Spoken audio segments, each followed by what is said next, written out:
We're now moving into the Italian phase of proceedings. So we have two very interesting Italian characters for you to chat in front of my little fire here. So Guido here, Massimo there. Guido is from a new company that many of you probably have not heard of called vNova. Massimo is from a company that most of you will have heard of, which is Sky Italia, now of course part of Sky Europe. Now, on April Fool's Day this year, some of us were invited along to hear an announcement from Guido. Massimo was there also. And it was pretty far-fetched, the claims that we were sent in the invitation, and indeed, when we arrived at the announcement, indeed, the claim still sounded pretty far-fetched. So, Guido, explain what it was that you announced. Yep. Thank you, Ben. And I will just also clarify that vNova is a London-based company, so I'm an immigrant Italian, you might say, still Italian. So the claims, yes, were bold, but in reality, there are even better things that will come up in the near future. So we inaugurated, let's say, an era of very good news. And they were relative to Perseus, the technology and the product that we announced on April Fool's, because we like sometimes to have fun. What is Perseus? Perseus, very simply, is a software that upgrades the current infrastructure, the current communications infrastructure, in order to solve very important business problems. And in particular, creating and enabling a step change improvement in compression, in quality, in latency, and in processing power. There are three keywords in what I just said. The first keyword is software. So it doesn't require specific hardware acceleration. It works on any device existing today in the ecosystem. So it's compatible with anything that can be upgraded via software. So even 5, 7-year-old set-top boxes, decoding devices, mobile phones, tablets that are already in the ecosystem, encoders, headends that can be upgraded, etc. The second keyword is existing communication infrastructure. This means, aside from the hardware, encoders and decoders, also for everything that has to do with workflows, encryption, multiplexers, playouts, Perseus is completely transparent and works without essentially touching anything, so very easy to use. And the third important keyword is actually to solve business problems. So, I'm a technology enthusiast, but in my previous life, for 15 years, I was a partner at McKinsey & Company. I like to focus on solving actual business problems. Business problems like, for instance, the fact that all of us here very likely have an HD-capable mobile phone in our pockets, but currently it is impossible, even with 4G networks, even in London, it is impossible to deliver a live football game to your phones in HD quality. With Perseus, you can, even with a 3G network. That's an important problem because you debottleneck a pool of demand that is already there and become suddenly possible. Another business problem is the fact that there is a third of the global population that very often have mobile phones, have networks that allow them to receive audio, but currently cannot receive interactive video. So large untapped pool of demand that cannot be served today. With Perseus, actually you can deliver SD quality video, interactive SD quality video with audio bit rates. Today, with the current devices, current infrastructures, current everything, just with software upgrades. So essentially we're talking about a more efficient compression technology, a so-called codec, right? So you can squeeze more video into a smaller pipe, or the same video into a smaller pipe. Correct. And enabling, as a consequence, a number of services that are either services that today can be received only by a small part of the population, and we can make them widely available at scale, or enable new quality levels that would not be possible without a very costly infrastructure upgrade, like for instance Ultra HD. And suddenly they become feasible with the current pipes, with the current infrastructure that was designed for lower levels of quality. I mean, we're already starting to move to the ultra high definition, to the 4K era, right? And the industry's already been focused around some standards-based approaches, focused around something called high efficiency video codec, HEVC. What advantage do you have over that? Yeah, well, it's very simple, and it boils down to the third point I mentioned before. HEVC is a very good technology. It improves versus the previous versions of MPEG, but it actually doesn't solve the actual problems that the industry has. Can you stream, for instance, Ultra HD with HEVC with the current HD pipes? The answer is no. Can you deliver a football in HD quality to mobile phones, even in 2 years, changing all the mobile phones and putting 4G everywhere? The answer is no. Can you bring SD quality video to Africa or to places where they don't, India, where they don't have bandwidth, even in 2-3 years and after spending money? The answer is no. So there are a number of business problems that are solved today with the current infrastructure by Perseus and are not solved by HEVC. The other additional advantage is that Perseus can also work in combination with HEVC. I would have to go into technical details, but Perseus is a hierarchical multi-scale codec and can also work in combination with other codec formats like MPEG-2, H.264, HEVC, VP9. So it's not necessarily an alternative to HEVC, but the very important point is that from a business point of view, it solves problems that are not solved by any other product so far. Massimo, you're a guy responsible for making big decisions about technology at a major pay TV company. Is this thing for real? Can it really do what he's claiming? Let me say, yes. Yes. The point is. There was a bit of hesitation. No. The answer is yes.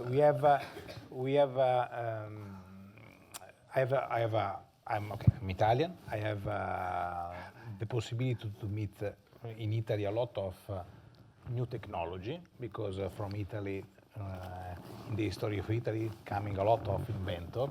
And in the last years, I met a different inventor about technology, not only on the video, on the different area in the telecommunication domain. And when I met Guido, the interesting things was the approach that Guido mentioned. So not to change, to create something that has to change completely the infrastructure, because that means for sure a big wall to any technology upgrade for any company, independent now on telecommunication, ICT, broadcast, and any other type of technology company. Because they present me not an encoder on decoder, that is because that is the concept, but a piece of software that gives us the possibility to simply apply, to divide by 2, let me say, at that time, the capacity needs to do something, okay? And you can understand that the bottleneck of any PNL is typically the bandwidth, no? For any things, or the bottleneck not in the PNL, but the number of services that is enabled to do for a specific delivery means is typically the bandwidth. So that scenario can offer in any case a revolution approach. The point is, we, as probably you know, because but just for all, we have started to work with Vinova on Perseus technology for a business-to-business activity, and we replace our infrastructure, side-by-side infrastructure that we have in Italy, based on JPEG 2000. So let me say a contribution network that we had with Perseus technology that can offer us the possibility to really touch with our hands So the contribution network is the kind of back end of stuff, right? our company, yes. How the signal gets from the camera ready. Let me say, from the different studios hand, right? that we have between Rome, Milan, other places in Italy, and that provide for us the real environment, the possibility to reduce by 50% the bandwidth. So now we have implemented this type of technology in our backbone. We have backbone infrastructure, you can name as you want, but the point is we tested and we proven that this technology can offer this possibility. So 50% gain, so you can send on twice the as much content in the same. Yes, that is we proven this. Probably a lot of you has heard that from the different presentation during NAB and other, that the technology, as mentioned before by Guido, is also can apply on the current ecosystem for not only for the, let me say, business or in any case core infrastructure that is in the back end, but also for the distribution. So in the infrastructure that can be offered service to the customer, and now we are decided to touch this technology and prove this technology on this type of delivery. We have in the early stage, so it's difficult to give you an answer, a final answer. For sure, the first result, but it's the demo that was available also during the NAB, provide this result, probably better than this result. That means two things. One is the interesting things of that is you have, again, a piece of software that can be uploaded in some way to the current ecosystem, in the right point of the ecosystem, to provide exactly the same workflow, because our job is not to create a revolution in the operation, but simply simplify the operation to try not simply to innovate just for a technical perspective, but to create a new quality for our customer, new quality, new viewer experience, improve the service for our customer, and that can help these things, not only the infrastructure, standalone infrastructure. Okay, so I understand that you're getting great value from using Perseus in the back end now. Two questions. One, when will you launch 4K UHD to your subscribers? And will you use Perseus to deliver it to your subscribers into the hand? But that is an easy answer, because we have not physically a plan to launch 4K today in Italy.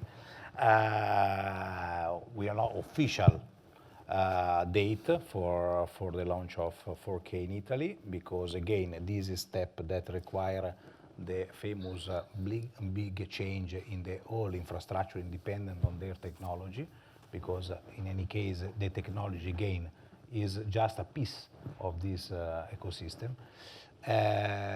We are working a lot on the 4K in general, to find the right way to present the 4K to our customer, because just give 4K means nothing. No? 4K Ultra HD is nothing, because the result that I tested some 4K that is available today on the network, but the result is not so good, no? Because I don't know your experience, but if you have the TV set at home with the 4K TV set and try to reach the content available today, I don't know your high, but for me it's not good.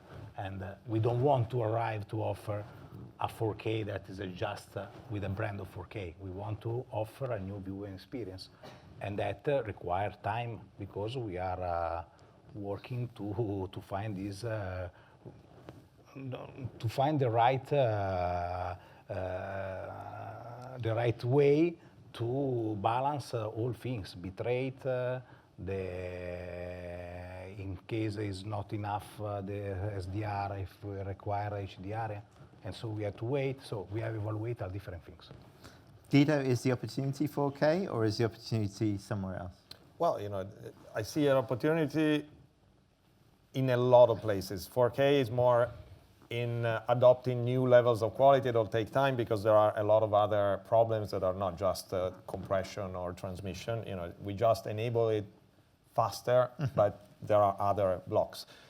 I see a lot of opportunities in HD because HD, everybody understand. You know, we understand it, we appreciate it, we have the television sets for it, and so allowing much broader HD experiences, for instance, via IPTV without requiring fiber to the home or via and using current set-top boxes, what we were showing last week at TV Connect, using 5-year-old set-top boxes, 1080p HD within 2 megabits. That's something that allows a lot more HD experiences.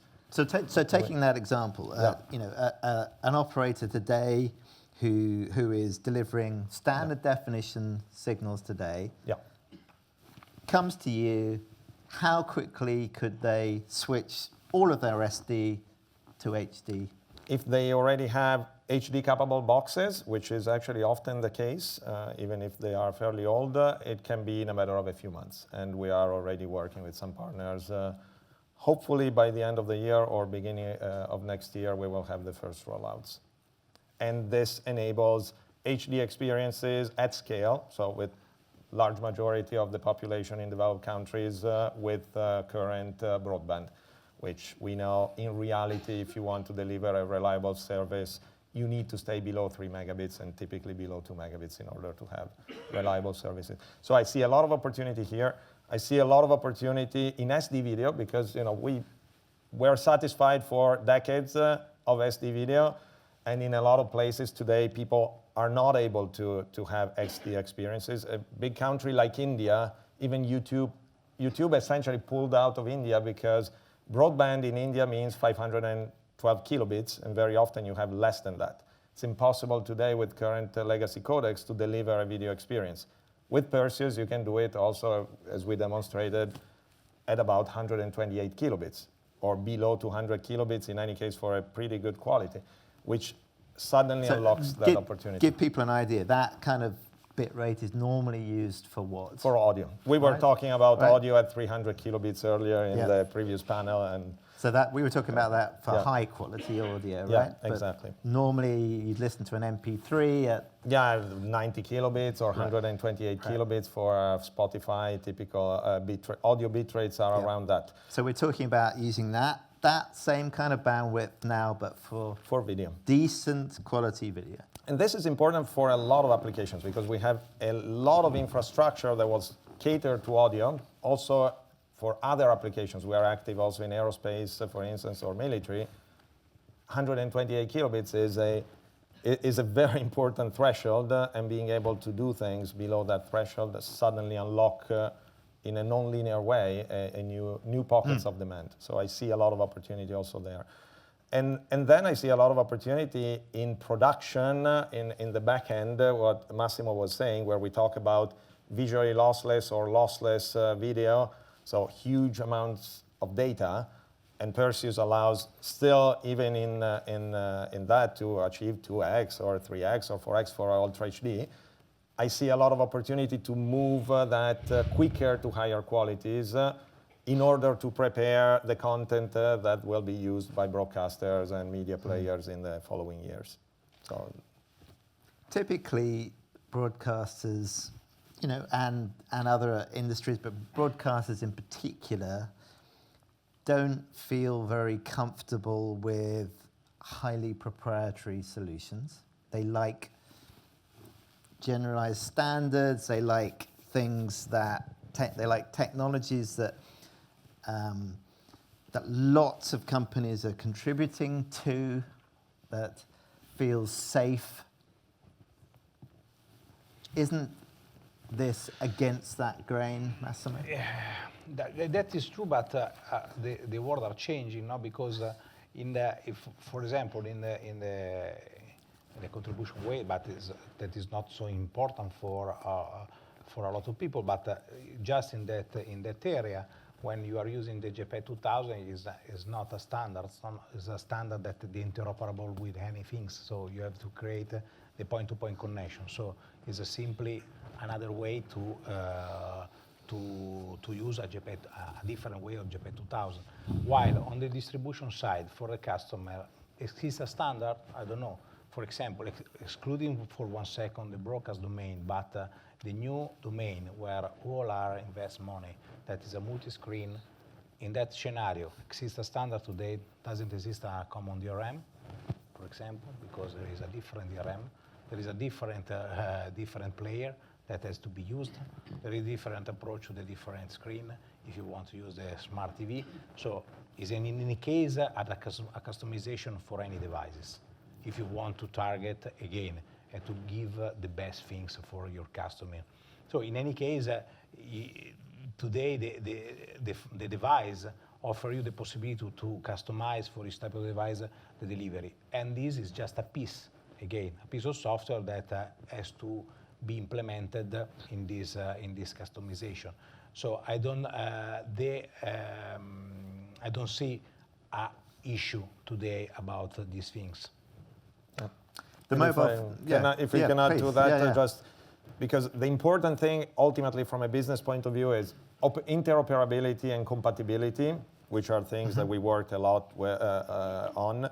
And it's also a reason why we worked with so many companies creating a consortium, because of course it needs to be interoperable, it needs to work on a lot of different devices.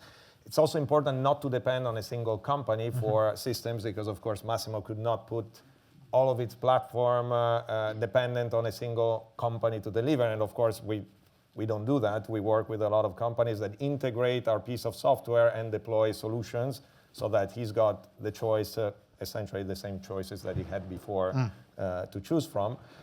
And so essentially when you have compatibility, interoperability, you are open in terms of being adopted by many. Yes, there is a license to pay, like for everything, because also a standard has a license. Also a standard is proprietary in the sense that there is somebody owning the IP. In fact, lots of people owning exactly. the IP. Sometimes even for HEVC there is a problem of multi-proprietary, because you don't know if you need to license from 1 patent pool, 2 patent pools, 3 patent pools. At least in this case, so there is a clear go-to company. But we try to make it as simple as possible, and then ultimately it's a matter of simplicity and feasibility for a lot of. And then in the future, of course, for certain applications, it will be important to also engage with standard committees in medical imaging, for instance. DICOM standards are important. SIMT compatibility is important for certain applications. We are very open to discuss solution by solution what's necessary in order to make Perseus usable. Okay, let's open up. Any questions, comments? Anyone, any hands going up? Yeah, sorry, Faye, down the front. What? Just 1 second, just for the mic. Thank you. Natalie Lethbridge from IM Group. What you've just discussed is the potential to be hugely impactful on the P&L of a number of companies who are struggling with this. Have you found a lot of receptivity with what type of company? Have you been focusing on the large-scale DTH players, or do you find that it's also easily adaptable to the smaller telcos trying to move into this area, but having the issue of bandwidth? Yeah, thank you, Natalie. And absolutely the answer is yes, in the sense that we found a lot of receptivity in both, actually, in both broadcasters, DTH, OTT, telco operators, and also telco operators for the backbone. Actually, we were very positively surprised by the reaction of the industry. Also the fact that we won the Best of Show award at NAB, we weren't expecting that. We weren't even theoretically able to win it. But it's a testament to the fact that the industry reacted very well, and we are seeing now a lot of positive demand, and we feel also the responsibility to deliver at scale with our partners as quickly as possible. Yeah, it's an amazing product. Thank you. I'm wondering how warm the reaction is, Guido, from the guys who are making money from enabling infrastructure to have more capacity for current technologies, right? Thank you for the question, because that was, we were very happy to see that they understood very quickly. For instance, Hitachi is one of our greatest partners, as you know. They are very strong in storage. You would expect that something that compresses more, a storage player wouldn't be necessarily happy about it. In reality, they immediately understood that by reducing the marginal cost, demand typically increases much more than proportionally. That is true also for satellite capacity. You might say, if Massimo adopts us in DTH delivery, maybe Eutelsat wouldn't be happy. In reality, satellite players immediately understood that DTH operators will not reduce satellite usage, but will launch new channels, higher qualities, etc. And the lower marginal cost typically result in much more usage of the infrastructure. Also, it's going to be a challenge to their pricing, right? The transponder pricing.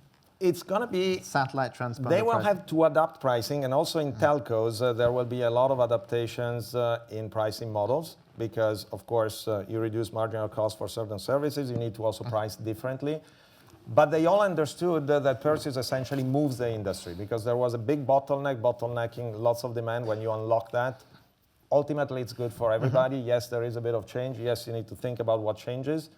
But very few people ultimately lose if they move fast. I mean, we talked quite a bit this morning about the opportunity for niche content, niche channels, niche services. In a sense, this could lower the barriers to entry, enable many more players to enter the market. Do you agree? This is true. And then you have to consider that in any case, the technology, when enter in particular for a pay TV or in general, and create value in two ways, is not only the one end that you reduce cost, but that they offer the possibility to create new value because you can create a new service. Because you have to consider that Guido mentioned the possibility to have a scalable solution. Scalable solution means that you can cut the not